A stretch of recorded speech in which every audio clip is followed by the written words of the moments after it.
ರೊಟ್ಟಿ ಹಿಂಗೆ ಮಾಡಬೇಕು, ರೊಟ್ಟಿ ಮಾಡಬೇಕಂದ್ರೆ ಯಾವ ರೀತಿ ಹಿಟ್ಟು ನಾದ್ಕೋಬೇಕು ಮತ್ತು ರೊಟ್ಟಿನ ಯಾವ ರೀತಿ ತಿರುಗಿ ಹಾಕಬೇಕು ಅಂತ ತವ್ರ ಮನ್ಯಾಗ ಹೇಳಿಕೊಟ್ಟಿರ್ತಾರೆ. ಆದ್ರೆ ಈ ಗಂಡನ ಮನೆಯೊಳಗೆ ಹೆಂಗೆ ಬೇಕಾದಂಗೆ ರೊಟ್ಟಿ ಮಾಡಿ ಹಾಕಿದ್ರೂ ಲಾಸ್ಟಿಗೆ ಒಂದು ಮಾತು ಹೇಳ್ತಾರೆ ರೀ, ಅಯ್ಯ ನಿಮ್ಮ ಮನ್ಯಾಗ ಇದನ್ನ ಕಲ್ಸ್ಯಾರ, ನಿಂಗೆ ಹಿಂಗೆ ರೊಟ್ಟಿ ಮಾಡಕ್ಕೆ ಕಲ್ಸ್ಯಾರು ಅಂಥೇಳಿ ಒಂದು ಹೆಸರು ಇಡ್ತಾರೆ ರೀ. ಅದು ಎಲ್ಲರ ಮನ್ಯಾಗೂ ಇರೋದಿಲ್ಲ, ಕೆಲವೊಬ್ಬರ ಮನೆಯೊಳಗೆ ಅಷ್ಟೇ ಇರ್ತೈತಿ. ಅದಕ್ಕೆ ನಾ ಹೇಳಕತ್ತೀನಿ. ಸೊ ಯಾರ ಮನೆಯಾಗೆಲ್ಲ ಈ ರೀತಿ ಹೇಳ್ತಾರಂತ ನಂಗೆ ಗೊತ್ತಿಲ್ಲ, ಬಟ್ ಕೆಲವೊಂದು ಮನೆಯೊಳಗೆ ಈ ರೀತಿ ಹೇಳೋದನ್ನು ನಾನು ನೋಡಿದ್ದೀನಿ. ಅದಕ್ಕಾಗಿ ಈ ರೀತಿ ನಾನು ಹೇಳಲಿಕ್ಕೆ ಇಷ್ಟಪಡ್ತೀನಿ ಅಷ್ಟೇ. Hi friends, welcome to my YouTube channel. ನಾನು ಇವತ್ತು ಡೈಲಿ ವ್ಲಾಗ್ನ ಮಾಡ್ತಾಯಿದ್ದೀನಿ. ವಿಡಿಯೋನ ಫುಲ್ಲಾಗಿ ನೋಡಿ, ಎಲ್ಲೂ ಸ್ಕಿಪ್ ಮಾಡಬೇಡಿ. ಯಾರೆಲ್ಲ ಈ ರೀತಿ ಮಾತುಗಳನ್ನು ಕೇಳಿರ್ತೀರಾ ಅಂತ ನನಗೆ ಕಮೆಂಟ್ ಮೂಲಕ ತಿಳಿಸಿ. ಹಾಗೆ ಇನ್ನೂ ಯಾರೆಲ್ಲ ನಮ್ಮ ಚಾನಲನ್ನು ಸಬ್ಸ್ಕ್ರೈಬ್ ಮಾಡ್ಕೊಂಡಿಲ್ಲ, ಬೇಗ ಸಬ್ಸ್ಕ್ರೈಬ್ ಮಾಡ್ಕೊಳ್ಳಿ. ಹಾಗೆ ವಿಡಿಯೋ ಇಷ್ಟ ಆದರೆ ಲೈಕ್ ಮಾಡಿ, ಶೇರ್ ಮಾಡಿ. ಕೆಲವೊಂದು ಮನೆಗಳಲ್ಲಿ ಹೇಗಂದರೆ ಯಾವ ರೀತಿ ಬೇಕಾದರೂ ರೊಟ್ಟಿ ಮಾಡಿದ್ರೂ ಅದಕ್ಕೆ ಒಂದು ಹೆಸರು ಇಡ್ತಾರೆ. ಸೊ ಹಾಗಾಗಿ ನಾನು ಅದಕ್ಕಾಗಿ ಹಾಗೆ ಹೇಳಿದ್ದು. ಇವಾಗ ನೋಡಿ, ಮಾರ್ನಿಂಗ್ದಿಂದಾನೇ ನಾನು ವ್ಲಾಗ್ ಸ್ಟಾರ್ಟ್ ಮಾಡಿದ್ದೀನಿ. ಮಾರ್ನಿಂಗು ಎಷ್ಟು ಚೆನ್ನಾಗಿದೆ ಅಂತ ನೇಚರು, ಹಾಗೆ ಸೂರ್ಯ ಮತ್ತು ನೇಚರಲ್ಲಿ ಎಷ್ಟು ಚೆನ್ನಾಗಿ ಬರ್ತಾ ಇದ್ದಾನೆ ಅಂಥೇಳಿ, ಅದಕ್ಕೆ ನಾನು ಒಂದು ಕ್ಲಿಪ್ ಇರಲಿ ಅಂತ ತೊಗೊಂಡಿದ್ದೀನಿ. ಕೆಲವೊಂದು ಹೆಣ್ಮಕ್ಳ ಜೀವನ ಹೇಗಿರುತ್ತೆ ಅಂದರೆ, ಅವರು ಮಾಡಿ ಎಷ್ಟು ಬೇಕಾದ ಕೆಲಸ ಮಾಡಿದರೂ ಅವ್ರ ಗಂಡನ ಮನೆಯಲ್ಲಿ ನೀನೇನು ಮಾಡ್ತೀಯಾ, ಇಷ್ಟೇ ಹೇಳಿಕೊಟ್ಟಿದ್ದಾರಾ ನಿಮ್ಮ ತವ್ರ ಮನೆಯಲ್ಲಿ, ಹೀಗೆ ಅಂತ ಮಾತಾಡ್ತಾ ಇರ್ತಾರೆ. ಕೆಲವೊಂದು ಹೆಣ್ಮಕ್ಳ ಜೀವನ ಹೇಗಾಗಿದೆ ಅಂದರೆ, ಎಷ್ಟು ಕೆಲಸ ಮಾಡಿದ್ರೂ ಮತ್ತೆ ಅವ್ರ ತವ್ರ ಮನೆ ಅವ್ರಿಗೆ ಬೈಯೋ ತನಕ ಅವ್ರ ಮನೆಯಲ್ಲಿ ನೆಮ್ಮದಿ ಇರಲ್ಲ. ಹಾಗಾಗಿ ಯಾವುದೇ ರೀತಿ ಎಷ್ಟು ಕೆಲಸನ ಅಚ್ಚುಕಟ್ಟಾಗಿ ಮಾಡಿದ್ರೂ ಅದಕ್ಕೆ ಒಂದು ಹೆಸರನ್ನು ಇಡ್ತಾ ಇರ್ತಾರೆ. ಹಾಗಾಗಿ ನಾನು ಹೇಳಿದ್ದು, ಎಷ್ಟು ಚೆನ್ನಾಗಿ ಪಲ್ಯ ಎಲ್ಲ ಮಾಡಿದ್ರೂ, ಬಾಜಿ ಎಲ್ಲ ಮಾಡಿದ್ರೂ ಯಾವುದೇ ಒಂದು ಲಾಸ್ಟಿಗೆ ಬಂದು ಅದರಲ್ಲಿ ಉಪ್ಪಿಲ್ಲ, ಖಾರಿಲ್ಲ, ಈ ರೀತಿ ಹೇಳ್ತಾರೆ. ಹಾಗಾಗಿ ನಾನು ಹೇಳಿದ್ದು. ಇವಾಗ ನನ್ನ ಮಗಳು ಮತ್ತು ಅವರಪ್ಪ ಕೂಡಿಸಿ ಇಲ್ಲಿ ನೀರಿನ ಬಾಟಲ್ ನಿಲ್ಲಿಸೋ ಆಟ ಆಡ್ತಾಯಿದ್ದಾರೆ. ಯಾರು ಹೆಚ್ಚು ಅಂತ ಈ ರೀತಿ ಆಟ ಆಡ್ತಾಯಿದ್ದಾರೆ. ನಾನಂತೂ ಇವಾಗ ಜಸ್ಟ್ ರೊಟ್ಟಿ ಮಾಡಿದೆ, ರೊಟ್ಟಿ ಮಾಡ್ತಾನೆ ವ್ಲಾಗ್ ಸ್ಟಾರ್ಟ್ ಮಾಡಿದ್ದೆ. ಹಾಗಾಗಿ ನಮ್ಮ ಮನೆಯಲ್ಲಂತೂ 1 ಟೈಮ್ಸ್ ಅಂತೂ ರೊಟ್ಟಿ ಬೇಕೇ ಬೇಕು. ಹಾಗಾಗಿ ಡೈಲಿ 1 ಟೈಮ್ ರೊಟ್ಟಿ, 1 ಟೈಮ್ ಚಪಾತಿ, ಈ ರೀತಿ ಇರುತ್ತೆ ನಮ್ಮ ಮನೆಯಲ್ಲಿ. ಮತ್ತು ಹೊರಗಡೆ ನೋಡಿದರೆ ಈ ಕೋತಿಗಳು ಬಂದುಬಿಟ್ಟಿದ್ದು ನಮ್ಮ ಮನೆ ಹತ್ರ. ಡೈಲಿ ಬರ್ತಾ ಇರ್ತವೆ ನಮ್ಮ ಮನೆ ಹತ್ರ ಮಂಗಗಳು, ತುಂಬಾ ಬರ್ತಾ ಇರ್ತವೆ. ಸಣ್ಣ ಸಣ್ಣ ಎಲ್ಲ, ದೊಡ್ಡ ದೊಡ್ಡ ಎಲ್ಲ ಈ ರೀತಿ ಇರ್ತವೆ. ನೋಡ್ಬೋದು ನೀವು ಇಲ್ಲಿ ಎಷ್ಟು ಚಿಕ್ಕ ಚಿಕ್ಕದು ಮಂಗಗಳೆಲ್ಲ ಇದ್ದಾವೆ ಅಂತ. ಹಾಗೆ ಅದನ್ನು ಒಂದು ಕ್ಲಿಪ್ ತೊಗೊಂಡು, ಇವಾಗ ನಮ್ಮ ಮನೆಯವರು ಒಂದು ಬಾಕ್ಸ್ ಮಾವಿನ ಹಣ್ಣನ್ನು ತೊಗೊಂಡು ಬಂದಿದ್ದರು.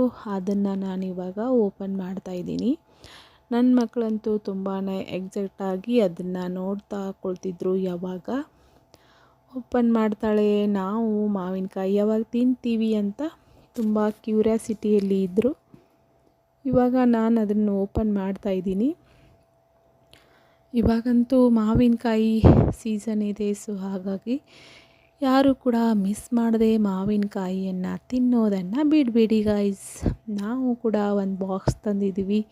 ಸೊ ಒಂದು ಬಾಕ್ಸಲ್ಲಿ ಮಾವಿನಕಾಯಿ 16, ಟೋಟಲಾಗಿ 16 ಮಾವಿನಕಾಯಿ ಇದ್ದು.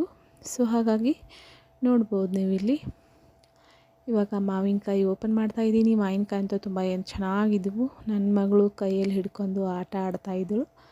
ಇವಾಗ ಜ್ಯೂಸ್ ಮಾಡಿ ಕೊಡಬೇಕು ಅಂತ ಹಠ ಹಿಡಿತಾಯಿದ್ರು. ಸೊ ಹಾಗಾಗಿ ಜ್ಯೂಸ್ ಮಾಡಬೇಕಿತ್ತು.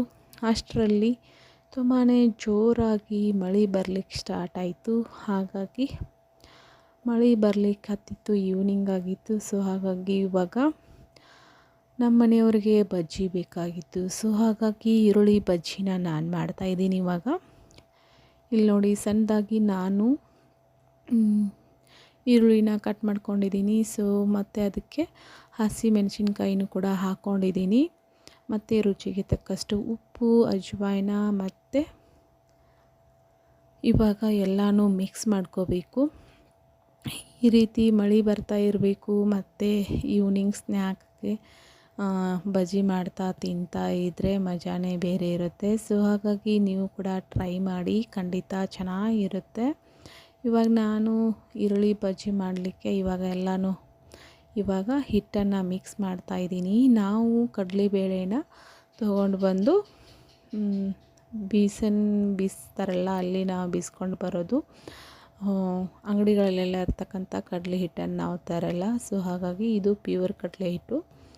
ಕಡಲೆಬೇಳೆಯಿಂದ ನಾವು ಕಡಲೆನ ಬೀಸ್ಕೊಂಡು ಬಂದಿರ್ತೀವಿ, ಹಾಗಾಗಿ ಇದು ಪ್ಯೂರ್ ಕಡಲೆ ಹಿಟ್ಟಾಗಿರುತ್ತೆ. ಇವಾಗ ನಾನು ಸ್ವಲ್ಪ ಅಜ್ವಾನನ ತಿಕ್ಕಿ ಹಾಕ್ತಾಯಿದ್ದೀನಿ. ಅಜ್ವಾನ ಹಾಕೋದ್ರಿಂದ ತುಂಬಾ ಚೆನ್ನಾಗಿ ಟೇಸ್ಟ್ ಬರುತ್ತೆ, ಹಾಗೆ ಯಾವುದೇ ರೀತಿ ಗ್ಯಾಸ್ಟ್ರಿಕ್ ಪ್ರಾಬ್ಲಮ್ ಎಲ್ಲ ಆಗಲ್ಲ. ಮತ್ತು ನಾನು ಇವಾಗ ರುಚಿಗೆ ತಕ್ಕಷ್ಟು ಉಪ್ಪಷ್ಟು ಹಾಕ್ತಾಯಿದ್ದೀನಿ. ನಿಮ್ಮ ರುಚಿಗೆ ಅನುಗುಣವಾಗಿ ನೀವು ಉಪ್ಪನ್ನು ಸೇರಿಸಿಕೊಳ್ಳಿ. ಮತ್ತು ಸ್ವಲ್ಪ ಖಾರದ ಪುಡಿ ಕೂಡ ಹಾಕ್ಕೋಬೇಕು ರುಚಿಗೆ ತಕ್ಕಷ್ಟು.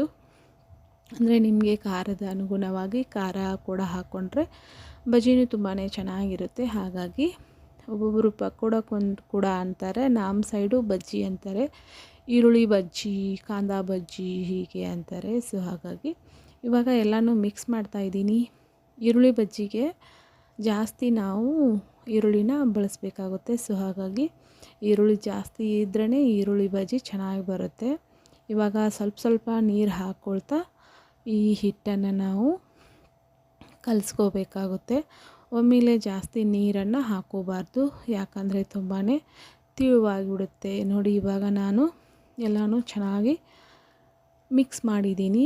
ಇವಾಗ ಒಂದು ಸೈಡಲ್ಲಿ ಎಣ್ಣೆ ಕಾಯ್ಲಿಕ್ಕೆ ಇಟ್ಟಿದ್ದೀನಿ. ಇವಾಗ ಒಂದೊಂದಾಗೆ ನಾನು ಬಜ್ಜಿ ಬಿಟ್ಟು ನಿಮಗೆ ತೋರಿಸ್ತೀನಿ ಯಾವ ರೀತಿ ಬರುತ್ತೆ ಈರುಳ್ಳಿ ಪಕೋಡ ಅಂತ. ಇವಾಗ ಆಲ್ರೆಡಿ ನಾನು ಕರೆದು ಬಿಟ್ಟಿದ್ದೀನಿ. ಸೊ ಹಾಗಾಗಿ ಈ ರೀತಿ ಎಣ್ಣೆ ಆಗಿದೆ. ಅದು ಕ್ಲಿಪ್ಸ್ ತೊಗೊಂಡಿಲ್ಲ ನಾನು. ಇವಾಗ ನೋಡ್ಬೋದು ನೀವು ಇಲ್ಲಿ ಯಾವ ರೀತಿ ಈರುಳ್ಳಿ ಬಜ್ಜಿ ಬರ್ತಾ ಇದೆ ಅಂಥೇಳಿ. ತುಂಬಾ ಚೆನ್ನಾಗಿರುತ್ತೆ ತಿನ್ನಲಿಕ್ಕೆ. ಹಾಗೆ ಮಳೆ ಬರ್ತಾ ಇರಬೇಕು, ಹೊರಗಡೆ ಈ ರೀತಿ ಈರುಳ್ಳಿ ಪಕೋಡನ ತಿಂತಾ ಎಂಜಾಯ್ ಮಾಡಬೇಕು, ಚೆನ್ನಾಗಿರುತ್ತೆ. ಹಾಗಾಗಿ ನಾನು ಕೂಡ ಟ್ರೈ ಮಾಡ್ತಾಯಿದ್ದೀನಿ, ನೀವು ಕೂಡ ಟ್ರೈ ಮಾಡಿ ಫ್ರೆಂಡ್ಸ್, ತುಂಬಾ ಚೆನ್ನಾಗಿರುತ್ತೆ. ಹಾಗೆ ಇನ್ನೂ ಯಾರೆಲ್ಲ ನಮ್ಮ ಚಾನಲನ್ನು ಸಬ್ಸ್ಕ್ರೈಬ್ ಮಾಡ್ಕೊಂಡಿಲ್ಲ, ಬೇಗ ಸಬ್ಸ್ಕ್ರೈಬ್ ಮಾಡ್ಕೋದನ್ನು ಮರಿಬೇಡಿ. ವಿಡಿಯೋ ಇಷ್ಟ ಆದರೆ ಲೈಕ್ ಮಾಡಿ, ಕಮೆಂಟ್ ಮಾಡಿ. ನೀವೆಲ್ಲ ಮಳೆ ಬರಬೇಕಾದ್ರೆ ಯಾವ ರೆಸಿಪಿನ ಜಾಸ್ತಿ ಮಾಡ್ತೀರಾ ಅಂತ ನನಗೆ ಕಮೆಂಟ್ ಮೂಲಕ ತಿಳಿಸಿ. ನಾವು ಜಾಸ್ತಿಯಾಗಿ ಮಾಡೋದು ಈರುಳ್ಳಿ ಪಕೋಡ ಮತ್ತು ಚಿಕನ್ 65. ಸೊ ನಮ್ಮ ಮನೆಯಲ್ಲಿ ಪದೇ ಪದೇ ಆಗ್ತಾ ಇರ್ತಕ್ಕಂಥ ಸ್ನ್ಯಾಕ್ಸ್ ರೆಸಿಪಿ ಇವೇ. ನಾವು ಹೊರಗಡೆಯಿಂದ ಜಾಸ್ತಿ ಏನೆಲ್ಲ ತರಲ್ಲ, ಮನೆಯಲ್ಲೇ ರೆಸಿಪಿನ ಟ್ರೈ ಮಾಡಿ ಅದನ್ನೇ ಹೆಲ್ದಿಯಾಗಿ ತಿಂತಾ ಇರ್ತೀವಿ. ಹಾಗಾಗಿ ನೋಡ್ಬೋದು ನೀವು ಇಲ್ಲಿ ಎಷ್ಟು ಚೆನ್ನಾಗಿ ಬಂದಿದೆ ಅಂತ. ಇವಾಗ ಮಳೆ ಎಲ್ಲ ಹೋಯಿತು, ಹೊರಗಡೆ ನೋಡಿದರೆ ತುಂಬಾ ಮತ್ತೆ ಮಾರ್ನಿಂಗ್ ಥರ ಬಿಸಿಲು ಬಿದ್ದುಬಿಟ್ಟಿದೆ.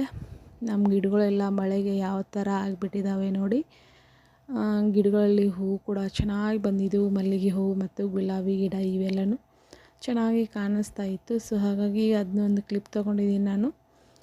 ಇವಾಗ ಮಲ್ಲಿಗೆ ಸೀಸನ್ ಇರೋದರಿಂದ ನಮ್ಮ ಗಿಡದಲ್ಲಂತೂ ತುಂಬಾ ಮಲ್ಲಿಗೆ ಹೂವು ಆಗ್ತಾಯಿದೆ.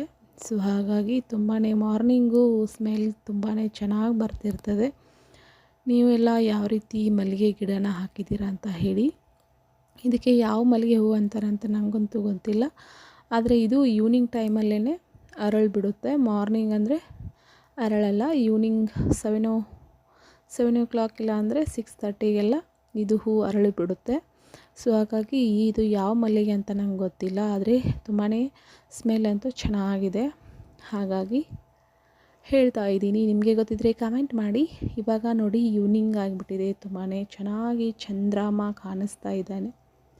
ಹಾಗೆ ಚಂದ್ರಮ್ಮನ ಕ್ಲಿಪ್ ಬಂದಿರಲಿ ಅಂತ ನಾನು ತೊಗೊಂಡಿದ್ದೀನಿ. ಇವಾಗ ಗಾಳಿ ತುಂಬಾ ಬೀಸ್ತಾ ಇದೆ, ಹಾಗೆ ಚಂದ್ರಮ್ಮನು ಚೆನ್ನಾಗಿ ಕಾಣಿಸ್ತಾ ಇದ್ದಾನೆ, ನೋಡ್ಬೋದು ನೀವು ಇಲ್ಲಿ.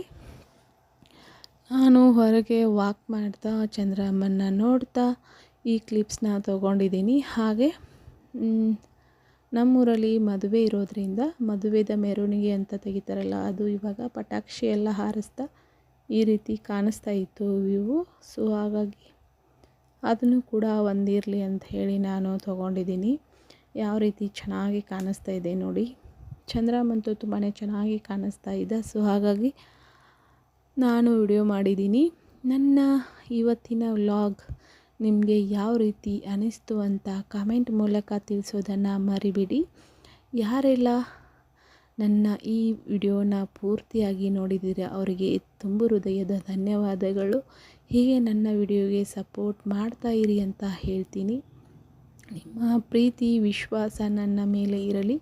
ನಾನೇ ಹಾಗೆ ಡೈಲಿ ವಿಡಿಯೋ ಮಾಡ್ತಾ ಇರ್ತೀನಿ ಮತ್ತು ನಿಮಗೆ ಸಿಗ್ತಾ ಇರ್ತೀನಿ. ನಿಮ್ಮ ಸಪೋರ್ಟ್ ಹೀಗೆ ನನ್ನ ಮೇಲೆ ಇರಲಿ ಅಂತ ಹೇಳ್ತಾ ಈ ವಿಡಿಯೋನ ಎಂಡ್ ಮಾಡ್ತಾ ಇದ್ದೀನಿ. Bye all, take care all.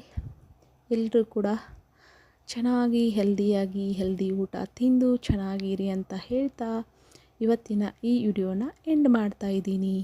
Bye all. Thank you for the watching.